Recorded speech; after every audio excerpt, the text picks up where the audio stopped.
Vous avez, messieurs, contribué à la formation du Conseil de l'Entente. Je dis que nous pourrions constituer ici même un Conseil de l'amitié.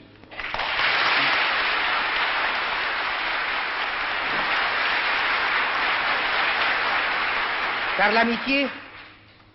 l'amitié est, elle aussi, est une valeur politique et même une vertu assez rare dans un monde où la méfiance réciproque a longtemps été la règle.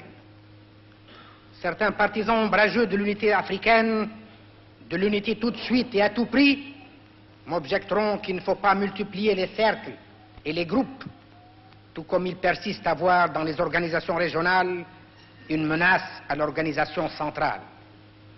Je crois que cette optique est trompeuse, car les organisations régionales ont leur fonction propre, une fonction bien déterminée de coordination et d'agencement qui est elle-même la condition de base de projets plus ambitieux et de réussites plus vastes.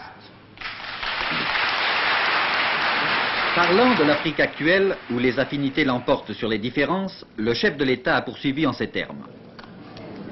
Combattre à bon escient, c'est connaître la mesure exacte de sa propre force, c'est doser son effort, c'est définir le moment le plus opportun pour l'action, c'est déterminer avec précision ce qui peut attendre et ce qui ne le peut pas. La politique du tout ou rien engendre parfois des exaltations éphémères, plus souvent encore des désastres durables. Précisément parce que le combat auquel j'appartiens n'est pas un combat d'un jour et qu'il s'échelonne sur une période de plus de 30 années, il comporte une continuité, mais aussi des changements de rythme, des détours, des moments de réflexion qui alternent avec les phases de plus grande intensité. Le chef de l'État a souligné la nécessité de consolider l'indépendance de nos pays. La sagesse et le réalisme, qui sont les supports naturels du bourguibisme, doivent être compris non comme des raisons de surseoir à l'action, mais au contraire comme d'irremplaçables instruments de travail, comme les leviers de l'action efficace. Mettant en relief ce que les pays africains, et notamment francophones, ont de commun, le président a poursuivi. C'est plus facile de réclamer la richesse à d'autres que de la créer soi-même.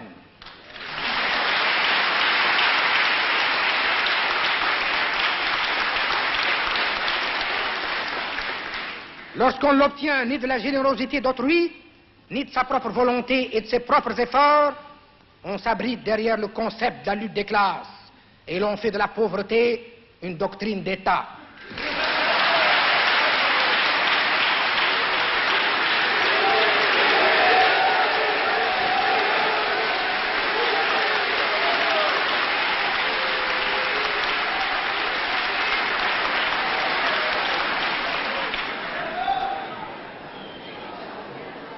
J'ai la conviction que dans notre contexte africain, la lutte des classes est un facteur de débilité et de régression. En adopter le principe consisterait à se priver du potentiel d'initiative et d'activité d'une importante catégorie sociale dont on refuse arbitrairement l'apport. C'est dans l'étroite collaboration des individus, des différents groupes sociaux et de l'État que nos sociétés peuvent atteindre un niveau de développement plus élevé. C'est à cette condition qu'elles peuvent réaliser de vastes entreprises et non plus végéter dans d'impossibles projets. Mon principe est de partir de ce qui est naturel et concret pour mieux affronter ensuite les problèmes et les situations complexes. Il en va de même pour les associations d'intérêt, pour les groupements régionaux, pour les grands ensembles. Le chef de l'État a ensuite évoqué l'avenir de l'Afrique unitaire. L'OUA a des mérites que nous lui reconnaissons tous. Le fait qu'elle soit de 18 ans plus jeune que l'ONU la prémunit contre bien des erreurs et des velléités. Là où l'ONU n'a pas réussi, bien plus riche et plus puissante, à imposer des solutions, l'OUA ne saurait non plus prétendre à des succès qui ne peuvent venir quand ils viennent qu'avec l'expérience, l'endurance, la maturité.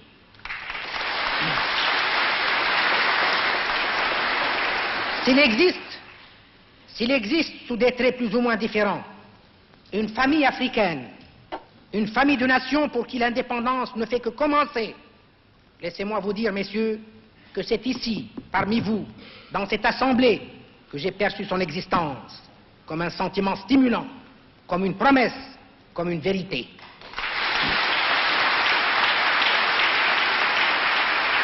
Pour conclure, le président Bourguiba s'est exclamé « Vive la Côte d'Ivoire, vive l'amitié tuniso-ivoirienne, vive l'Afrique unie !»